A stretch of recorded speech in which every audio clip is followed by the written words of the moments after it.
With great difficulty, Makoto Naegi regained consciousness. His course of action during Ikusaba's battle at the entrance hall against the Monobear army was exceedingly simple. All he did was relate his own memories to the other students. Even the recording from the infirmary that Fujisaki presented to everyone had not been enough to convince them. Naturally, at first, they were not persuaded by Naegi's explanation. That is until Ogami asked him a certain question and turned the atmosphere upside down. Ah, then you say that the world outside this school is in ruins? That no one remains alive? Don't worry, Ogami-san. I'm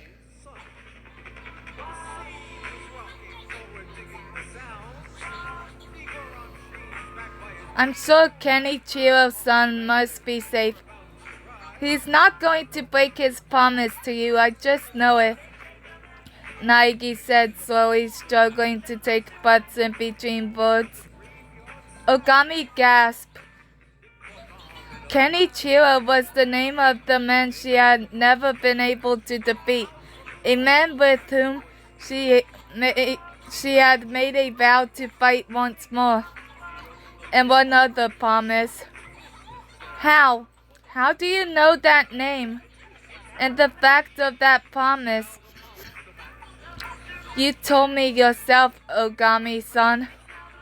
No, Naegi breathed. Ogami-san, you told us all, everyone. Ogami stood in silence for a moment before turning to her fellow students.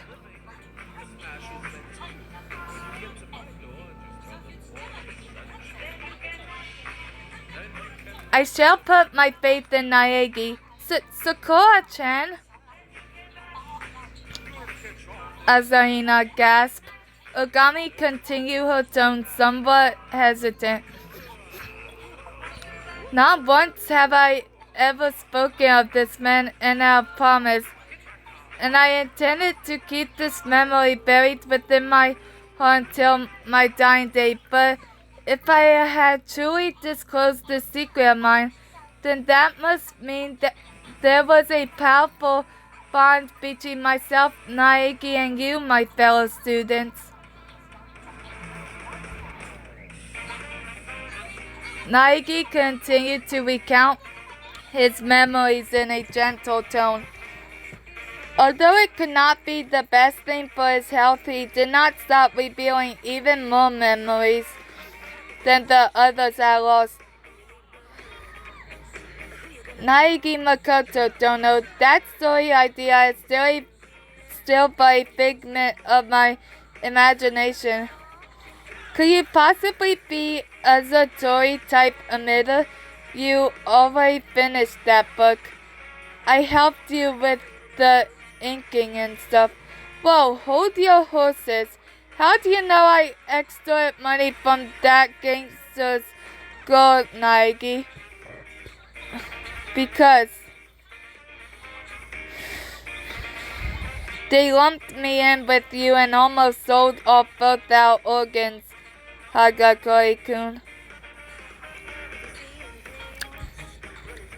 The pain of his injury was excruciating, but Naegi did his best to keep a smile on his face as he told everyone about the cherished memories they had made together, and as he continued, the others slowly began to realize that there was something very genuine about the memories he relayed to them. He told them the kind of things that couldn't be learned without having spent time with them. The students began to catch sight of something like a lost connection between one another. Togami alone remained cynical.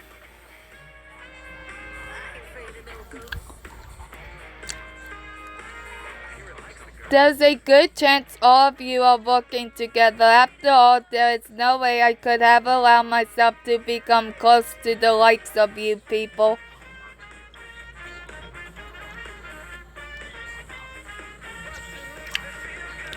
But he at least seemed to have stopped thinking of Naegi as a simple terrorist.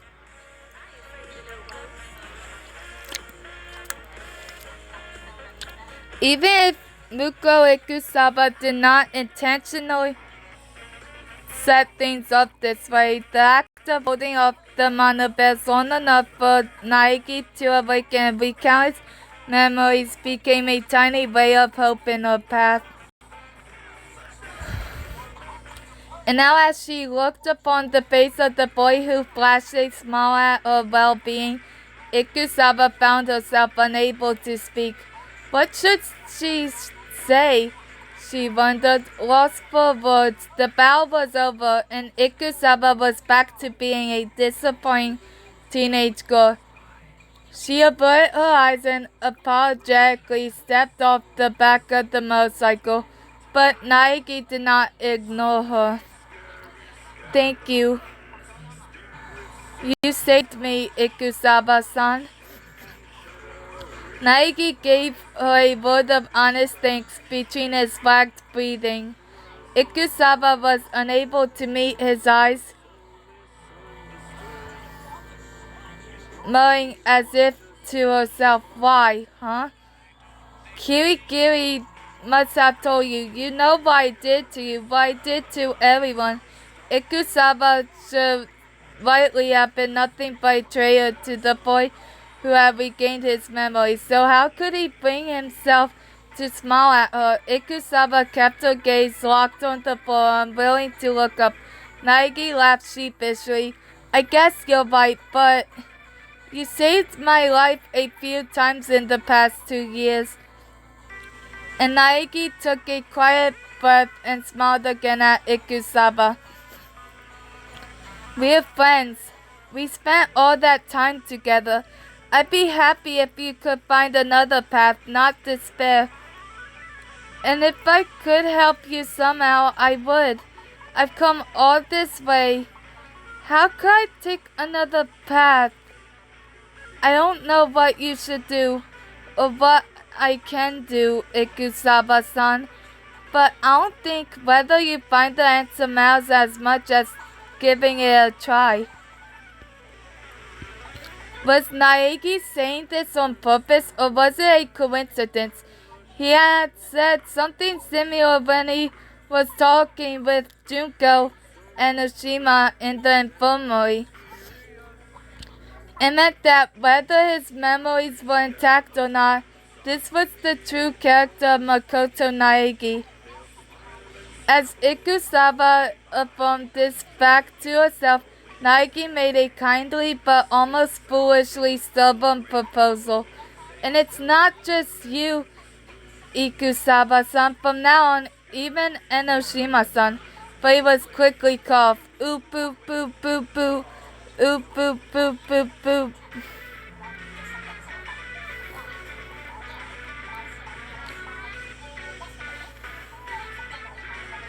The monitors in the school blinked on all at once, displaying Mana Bear's face and carrying his familiar laughter through the speakers. I guess I could have dragged on that whole super high school level hacker act, but I'm sick of impersonating someone who might not even exist. At this rate, I'll lose my identity and turn into Photo Bear, he cried angrily. Kirigiri looked up a surveillance camera. It certainly doesn't look like you're having a hard time keeping up. When it comes to giving up, I'm the fastest bear around. Anyway, I bet Lil Fujisaki there must have figured out the secrets of my control program by now. So you really did place it there on purpose. When Kirigiri heard Ikusaba's explanation about Junko Enoshima, she found herself realizing that there were two possible reasons that such a malicious human being would leave behind such an obvious clue inside the Mana Bear units. The first reason would be to lead the students to the conclusion that the world outside was already on the brink of ruin, and that the strangers they had been murdering had actually been their friends, turning their hopes into despair. The second reason was in anticipation of the control program, providing the clue to the downfall of Junko herself, giving her despair in which she could rejoice.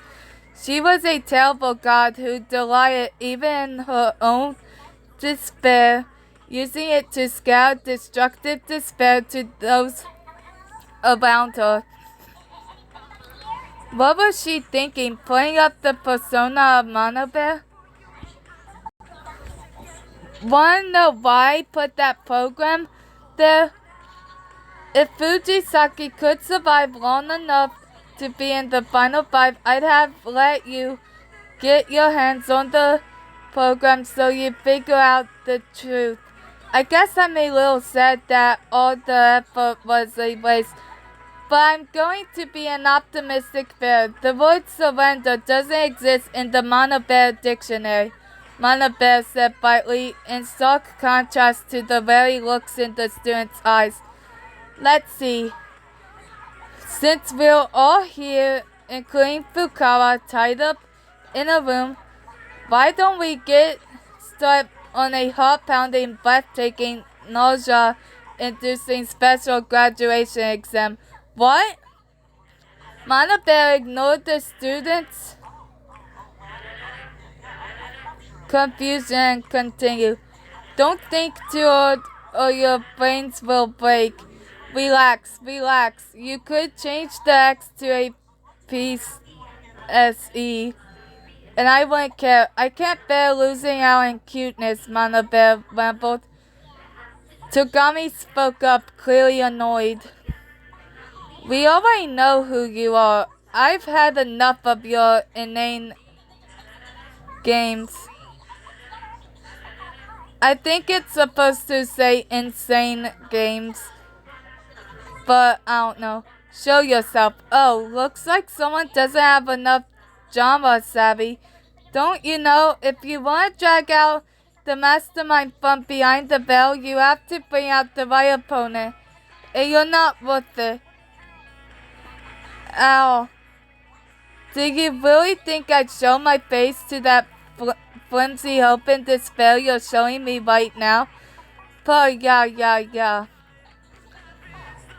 With a roar of laughter, Mana Bear resumed his explanation.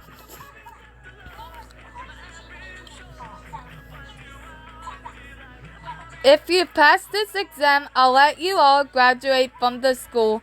But if you don't, you're going to be held back. A fresh start with refreshed memories. You're going back all the way to the beginning from your self-introductions at the opening ceremony. They say people's lives can't have any reset buttons, but I'm not human. I can call the shots on hard resets and soft resets. Everyone but Hagakure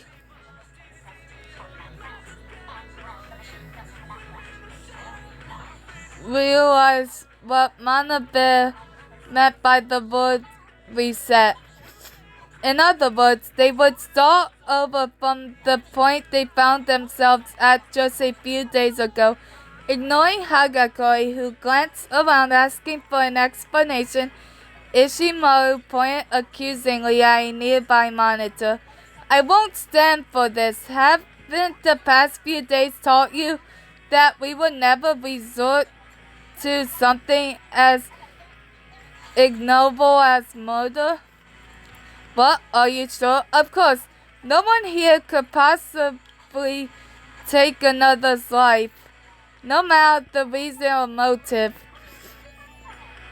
One of the girls in particular was looking away, standing a step away from the others with an ashen face.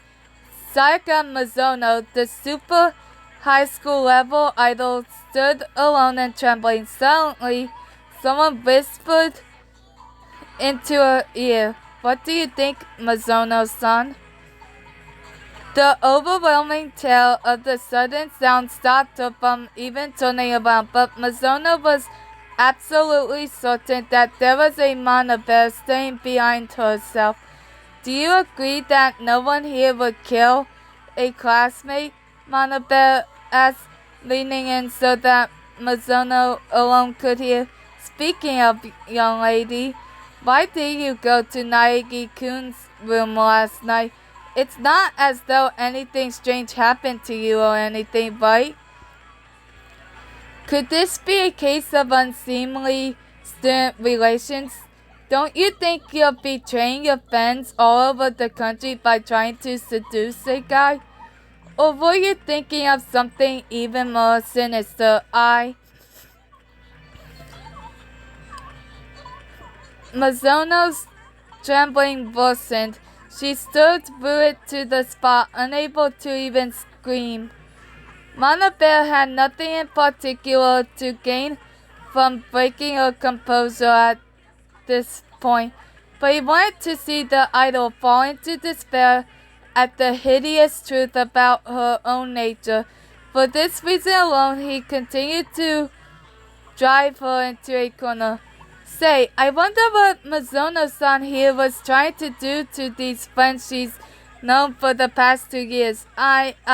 Mizuno's determination from the previous night, coupled with the memories Naegi recount to her, began to eat away at her psyche like acid. As her mind began to collapse into ruin, Mizuno nearly fell to her knees.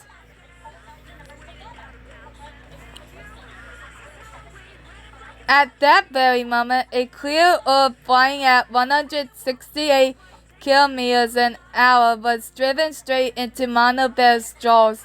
The speaker inside it was destroyed, and the unit itself was thrown all the way to the wall by the force of the impact. Mizuno came to her senses and turned to the direction from which the orb had come flying. Standing there was Kuwata, breathing heavily and glaring at Mana Bear's remains. Hagakure, standing next to him, suddenly grabbed him by the collar.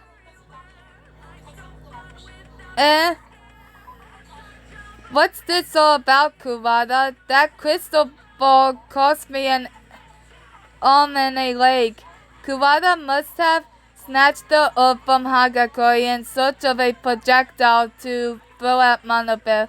"Hey, that B-word was trying to take her hostage. What was I supposed to do?" "That crystal ball cost me 100 million. 100 million yen. That means more bills than all the people in Japan put together. Check your math, buddy. Besides, if the outside world's really turned into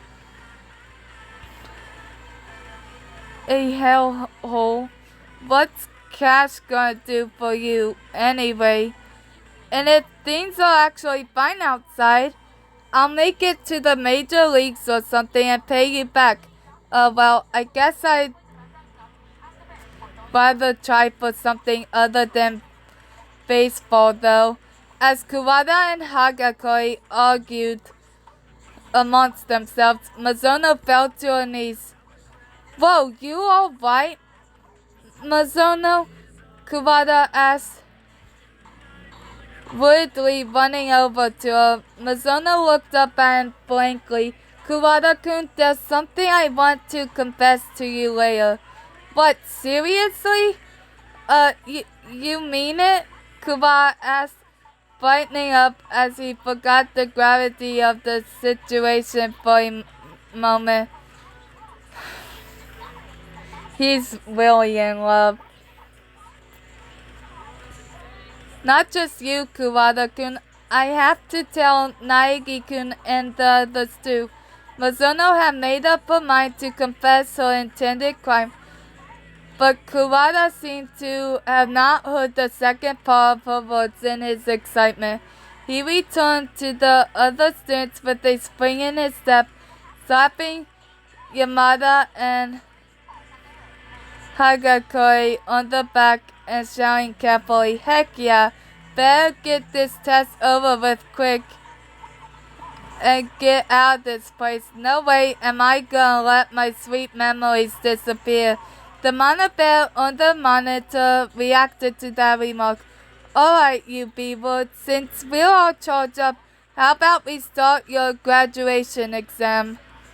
Ogami, who had been outside the dormitory building, stepped in to relay the state of the school building.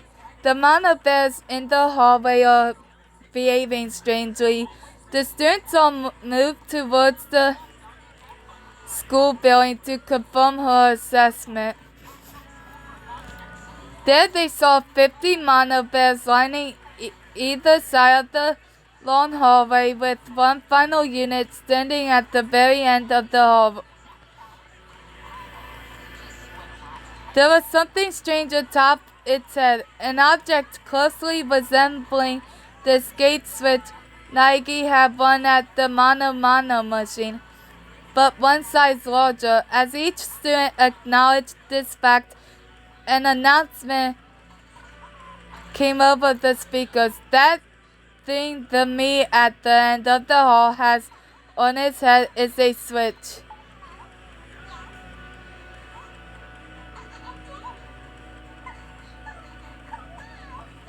They'll open the gate to the outside. If you can get a hold of it less than 15 seconds after you begin, I'll give it to you in place of a diploma. The students stood at the surprising simplicity of the task given to them.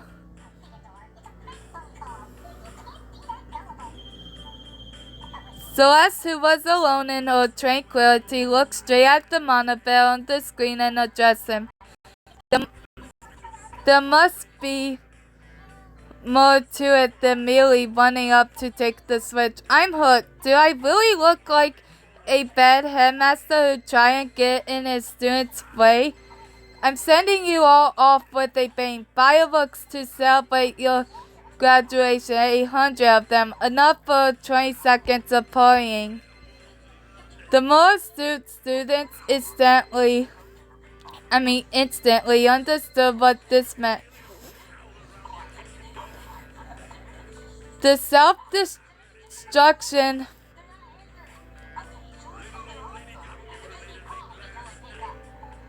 mechanisms in each of the Mana Bear units would explode one after another, filling the hall with flames the moment they begin their task.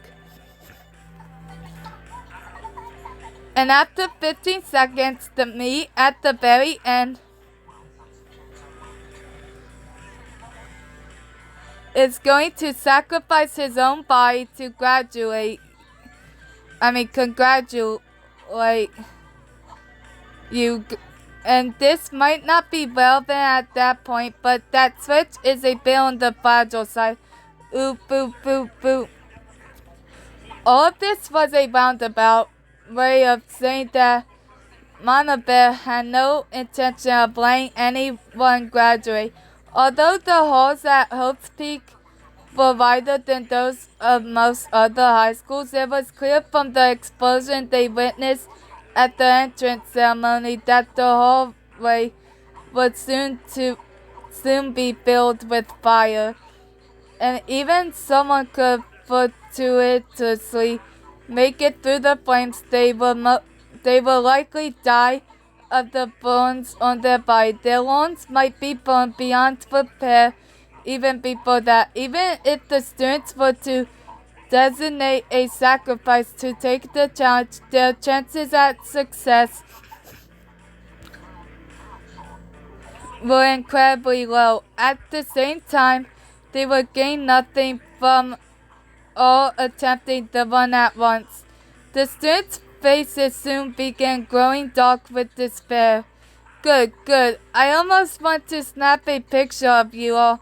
and keep it as a souvenir. Mana Bear cackled. Ogami stepped forward. I shall go. Though we have seen but one explosion, I believe that perhaps I could withstand something of such a caliber. Sakura-chan, no! Even you couldn't take 100 of those explosions. Asahina said, trying to stop her, but Ogami shook her head.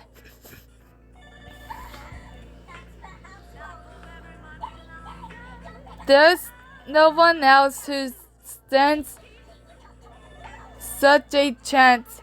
A lot of them remembered the motorcycle he left in the dormitory building. Hold up, the bike might be able to get through the explosions. I'll do it. You must not act in haste. Even should the motorcycle remain unscathed, there's no guarantee that you will be equally unharmed.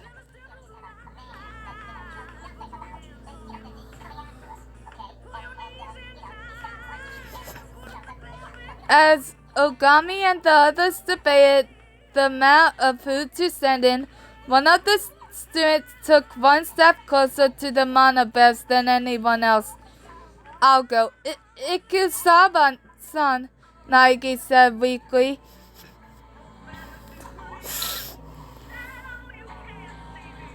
Ikusaba, her back to Naegi, turned her head to give him a sidelong glance and a nod. She understood exactly why Mana Bear had set such a one-sided challenge upon them. Why was he toying with their hopes now when he had already won? Junko was already planning for the next game of despair. After all, she's going to erase our memories again, regardless of what happens now. She just wants to see us in despair because she feels like having fun. Because Ikusaba knew this side of her sister's character well, she was also certain that the escape switch at the end of the hall was real. When Junko and Oshima fought to bring despair to others, she always made sure that there was a chance that she would instead be inflicted despair upon. Just as she had left traces of Fujisaki's program inside Mana Bear, she could not be satisfied unless she allowed for the slight risk of her own destruction. It was a compulsion very much suited to the super high school level despair. This was why Ikusaba was certain that she herself was the only one who stood a chance. She made up her mind to run the gauntlet herself, even if it meant putting her life on the line. As she was now, Ikusaba wanted to live. She wanted to become a part of this world that she had never been interested in before.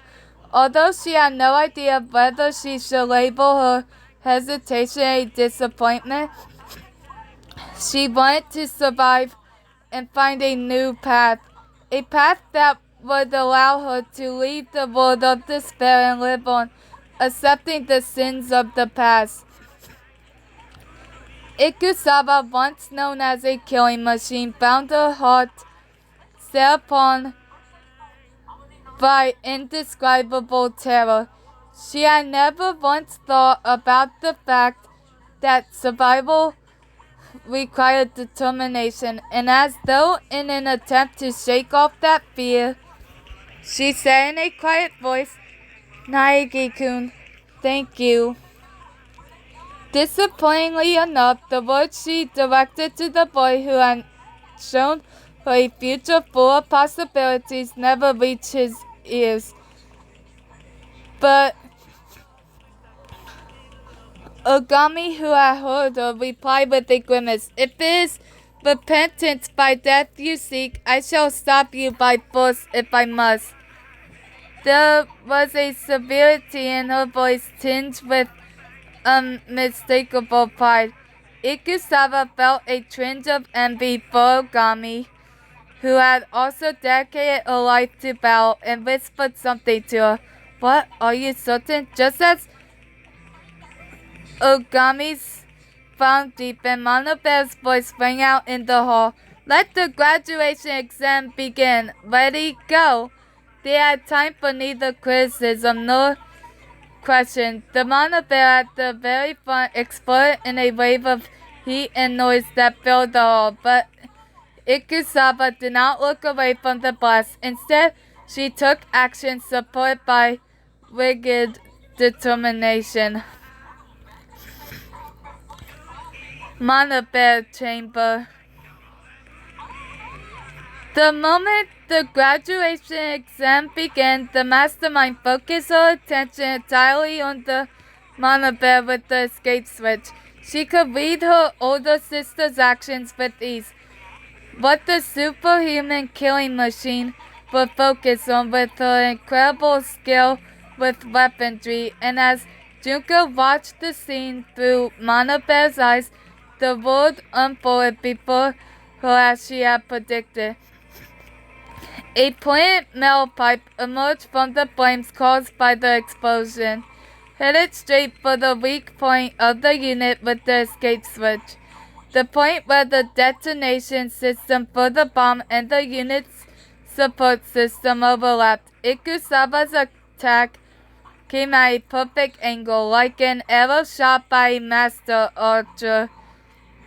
The superhuman girl known as Muko Ikusaba had acted to bring despair to Monobear, the mastermind, by piercing through the same point as she had attacked in the infirmary by lobbing the pipe like a javelin. The makeshift spear defeated all logic, coming at Monobear with accuracy and speed that could not be possible in a flame-filled hallway. The mastermind knew Muko Ikusaba had brought despair to the world with this power burst. Because power was all this disappointing girl had to her name, but not even that would be enough to take down Monobear. The mastermind, having already predicted that Ikusaba would put all her efforts into the throw, had controlled Monobear to catch the metal pipe as though catching a blade coming down a split second before it made contact. The force of the impact pushed the unit back several yards, but the pointed end of the pipe still angled exactly as Ikusaba had thrown it, was never able to stop Monobear's functions. You really are a disappointment. Junko changed her perspective, turning to another monitor. She wanted to see the look on her sister's face as she stood at the doors of the dormitory. Seeing that her desperate throw had amounted to nothing, to be specific, the mastermind wanted to see how much despair she could cause in Ikusaba when the final Monobear and the escape switch atop it were blown to smithereens. She wanted to carve the image of her disappointing sister's newfound hope sinking into despair again. Following her impulses, Junko turned to the camera that watched the doors to the dorms in search of her sister, but the only person she saw was Ogami, who seemed to have just finished an attack.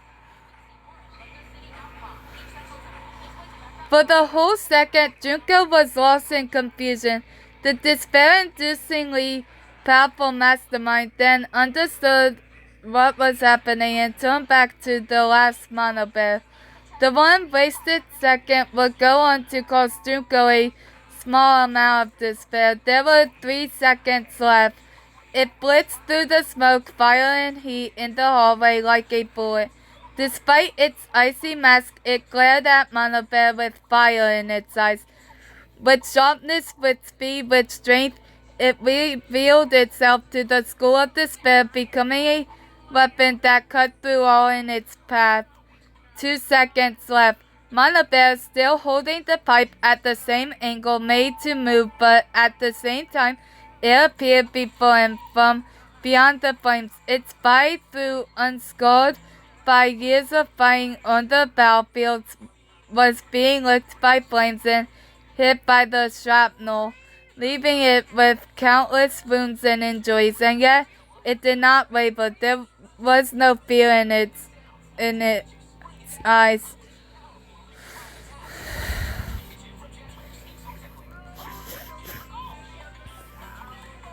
One second left. Muko Ikusaba, who had become a living weapon, used the knee to hammer in the back of the metal pipe Mana Bear was still holding. The pipe was driven into the unit like a nail, tearing apart the detonation and support systems at once. 0 seconds. 100 explosions later, the hallway was filled with smoke.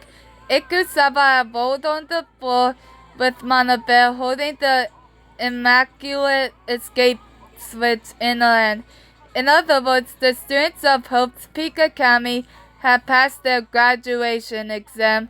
This was the circumstance behind the little despair that came upon Mana Bear in these 3 seconds. First floor hallway. Say Junko.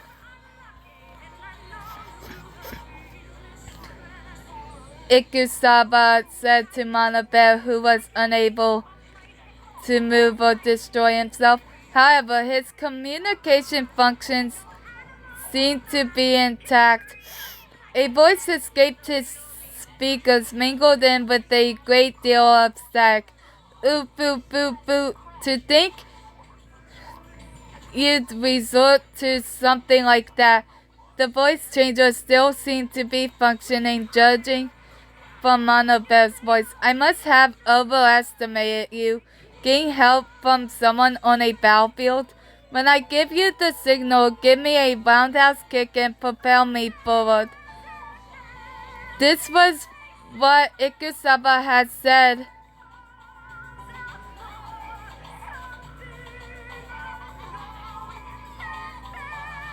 To Ogami, the moment before the explosions began, the moment she lobbed the metal pipe at Mana Bear, Ikusaba leapt into the air, the soles of her feet meeting Ogami's at the precise moment that the latter unleashed a kick.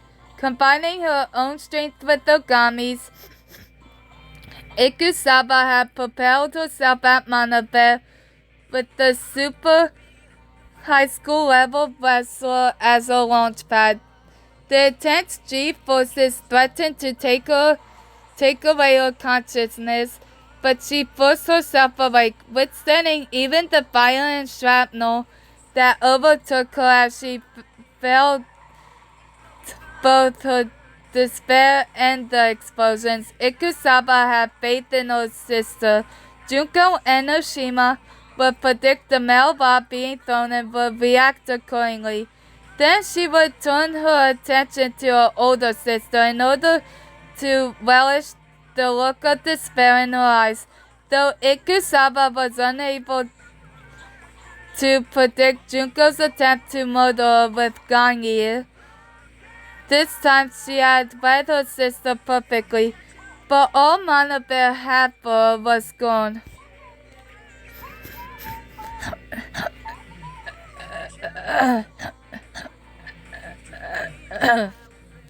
You put your life and trust in someone else for a life or death challenge? What is this? Mediocrity Central? It's tepid, disappointing.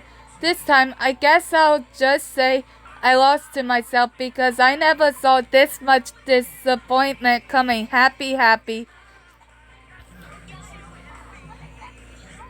But Ikusaba shook her head. No, Junko, that's not it. Oh, in terms of winning and losing, I think we'd already lost a long time ago, Ikusaba said hesitantly, her eyes wandering as she attempted to sort out everything she wanted to say.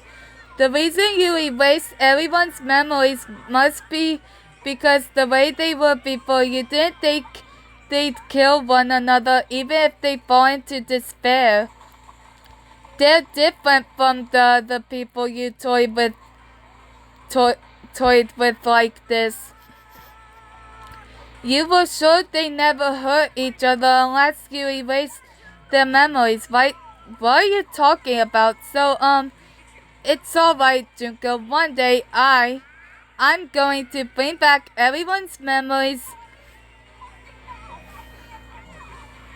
and show you their happiness and relationships, I think. I'll show it all to you and make you despair even more. Ikusawa finished with a final nod. Mana Bear was silent for a few moments. You finally get the best of me, and that's all you can say? You're a total disappointment. You never gave me despair. You were just disappointing all around. Mana Bear spat, as though convincing himself of his superiority. But you guys are coming back here, I guarantee it.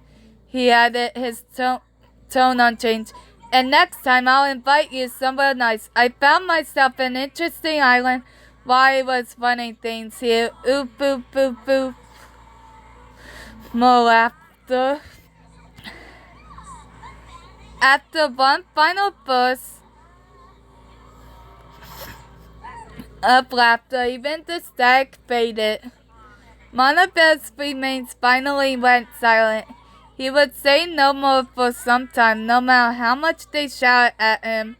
The mastermind had already begun preparations to bring about a new despair into the world, which included the students and Junko Enoshima herself.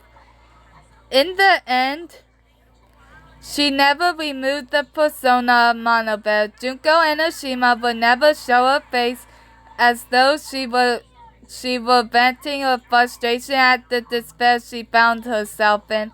Thinking this way, Ikusawa almost fell victim to despair, but the moment she heard the voices of her classmates calling to her, she locked that despair away deep in her heart.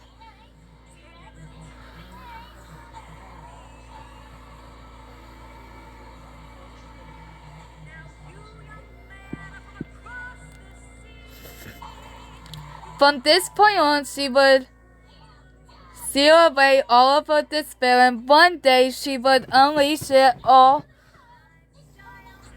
on her little sister, the perfect storm of despair, which would send them both plummeting into the abyss. Ikusawa would never leave her sister behind. This was, after all, the first hope the disappointing elder sister had held since childhood. Hours later, before the gates, Ikusawa, are you really going to go out with that wig on?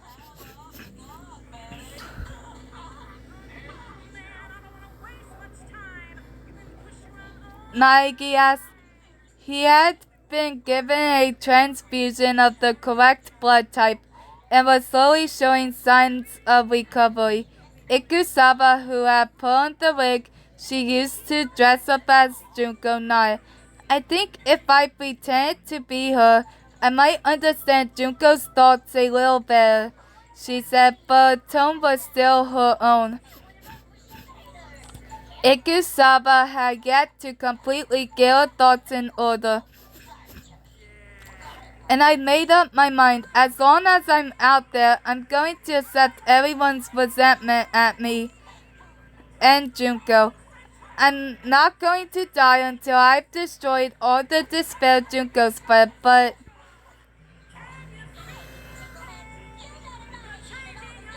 the damage caused to the world by super high school level despair could not be measured in terms of economy, society, or even the number of human lives. The television broadcast had already outed Junko Enoshima and Muko Ikusawa as the central figures in this disaster. Of the people outside who remained untamed by despair, the sisters were irredeemable criminals, and to the people clad in monobell masks who were tearing the world apart, Ikusaba was now a traitor.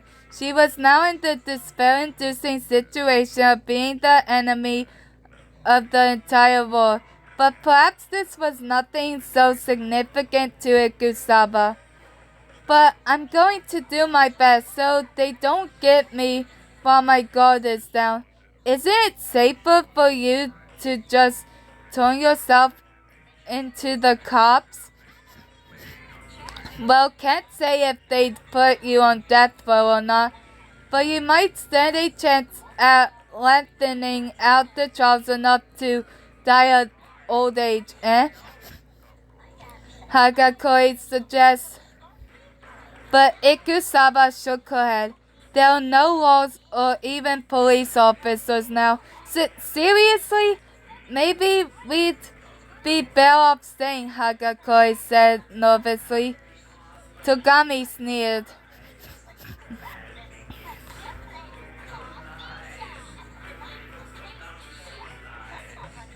Silence, commoner. Someone like you won't find a very different fate whether you're in this school or the outside world. Although he was shaken when he was told that the Togami family had collapsed, he was being quite brazen in front of Ikusaba now. I will spare you this time because you are an extremely valuable asset. And depending on your actions hereafter, I may even absolve you of your crimes once I build up a new world. It was rather like Togami to claim he could acquit a world-ending terrorist. I don't need an incentive like that. I don't intend to keep only myself alive. Turning away from Togami, Ikusaba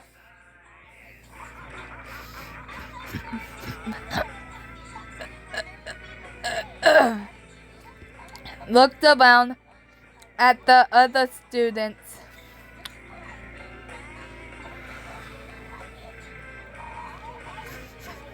Kirigiri stood silently with a look of weariness. Fukawa, who had just turned back from genocidal show, was gesticulating in confusion. Everyone was reacting in their own way, and as she looked back at the past 2 years spent with them, Ikusaba handed the escape switch to Naegi, who shared those memories. Naegi-kun, you do it. Huh? Me? I think this is for the best. As Naegi hesitantly received the switch, Ikusaba received Monobell's words. But you guys are coming back here. I guarantee it. She knew that Monobell was correct. The school still housed something they needed to bring back the others' memories. The research files belonging to Yasuki Matsuda, the super high school level neurologist. Perhaps the students could still restore the bonds forged between them in the past 2 years. But as the key to restoring their memories remained locked up inside the school, the mastermind could easily repeat her game of despair. The island she mentioned also bothered them, but at this point they could not avert their gaze from despair. Then here goes. Naegi, who remembered the state of the outside world, the boy who had in the past decided to live inside the school, was now choosing to step outside. How much had he struggled over his decision? But Naegi was determined to face the despair outside head-on, not showing a hint of his eternal struggle to the others. And it was Ikusaba's goal to protect his hopes while bringing despair to her beloved sister. She no longer knew if what lay at the end of the path was hope or despair. Pressing the wig down firmly over her head, Ikusaba hid her face with her arms. Was she smiling because of the hope shining in her future, or was she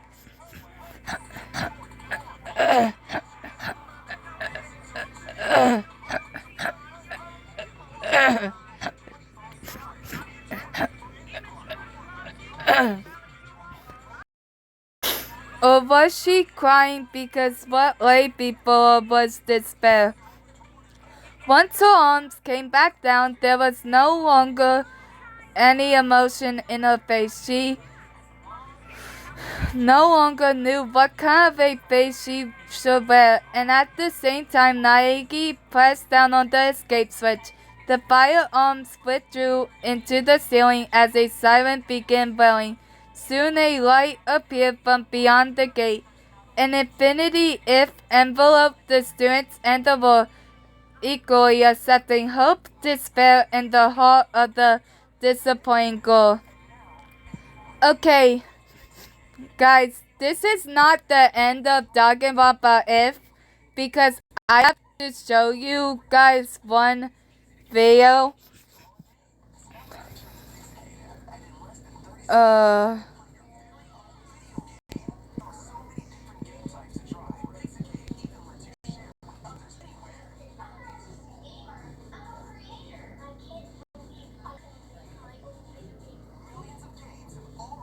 This is an interpretation. This is different from Danganronpa If. Basically what happens is that, the students decide to give up their talents. Just watch.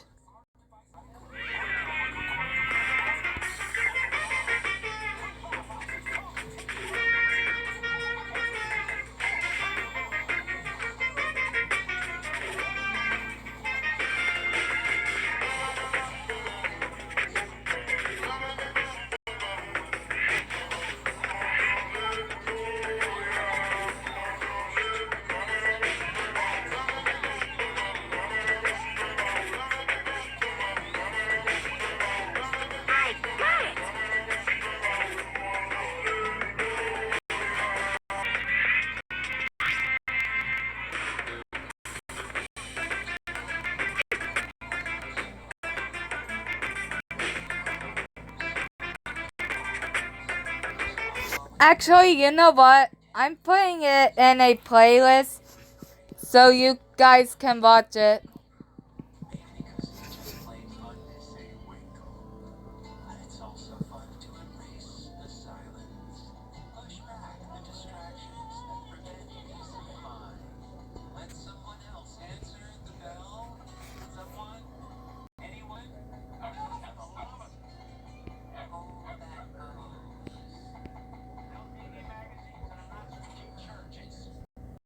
Important. This is an alternate ending clip that you can only get when something specific is met. What is that something? Well, you're gonna have to go to the school store. After you beat the game, a brand new item shows up in the Mana machine. Well, what is it? We're gonna have to take a look. I'm actually only missing, let's see, 1, 2, let's see here, 3 items. I'm missing 3 items for 100% completion. Sheen. The escape button. This unlocks the last video. One press of this button will allow you to escape from Hope's Peak Academy. Once you possess it, a new clip will be added to the movie gallery.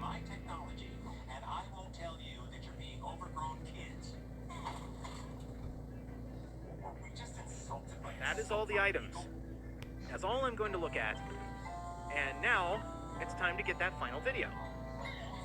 Pay no attention to the inconsistent coins. I actually screwed up and had to reload a save. Imagine that. But I managed to get the rest of the items sooner, so I would have some coins left. Because you have one more video to buy. Last 5 coins we'll ever have to spend. I now have 100% items in the gallery, and there's the final trophy. There's another game that I've gotten the platinum trophy. That's everything. 100% done with Danganronpa. And this is the final video. This is a what-if scenario. What if they woke up in Hope's Peak Academy, everything was about to go down, despair-inducing everything, and they just accidentally found the escape button. The button that would open the door. Everyone would live. Junko's plan would never go through. They would never meet Monokuma. They just happened to find the button and escape. This video is what I'm going to leave you on. This what-if scenario, what if everybody lived? Thank you all for watching my Let's Play of Danganronpa. I hope you enjoyed it. It's taken a while. And I'll see you guys over in Danganronpa 2. This ending is... it makes me happy.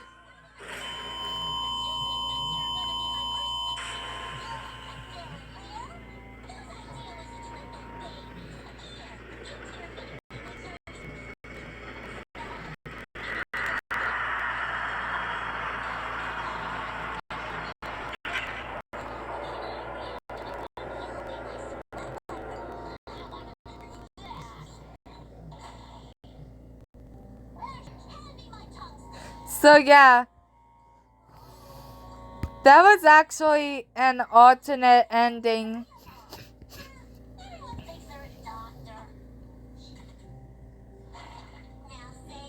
I think they should have included. So yeah, bye.